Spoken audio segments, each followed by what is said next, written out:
नीती आयोगाच्या नियामक परिषदेच्या रविवारी झालेल्या बैठकीमधील एक फोटो सध्या महाराष्ट्राच्या राजकारणामध्ये चर्चेचा विषय ठरत आहे।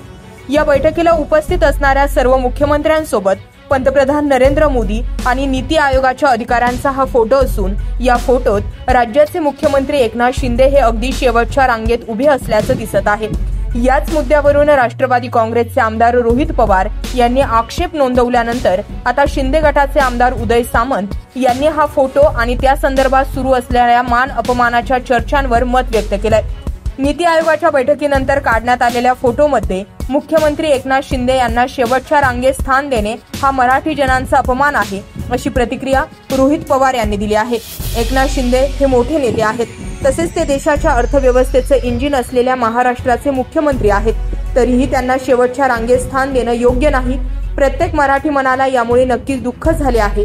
यापुढे असं होणार नाही याची दक्षता केंद्र सरकारने घ्यावी, असं ट्विट रोहित पवार यांनी केलंय। रोहित पवार यांनी केलेल्या या ट्विटरवरून उदय सामंत यांना पत्रकारांनी प्रश्न विचारला।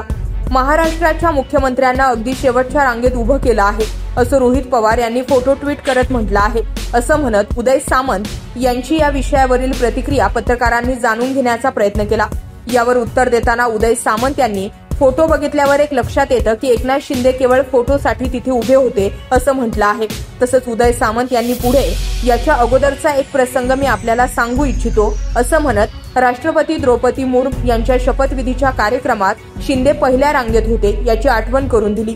राष्ट्रपतींचा शपथ ग्रहण सोहळा ज्या दिवशी झाला त्या दिवशी एकनाथ शिंदे हे पहिल्या रांगेत पंतप्रधान नरेंद्र मोदींच्या बाजूला होते, ते कोणाला दिसलं नाही हे आपलं दुर्दैव, असं म्हणत उदय सामंत यांनी महाविकास आघाडीला टोला लगावलाय। कुठेतरी राजकारणासाठी राजकारण करण्यात अर्थ नाही। महाराष्ट्राचा मान सन्मान दिल्लीमध्ये एकनाथ शिंदे मुख्यमंत्री झाल्यानं नक्की वाढलेला आहे।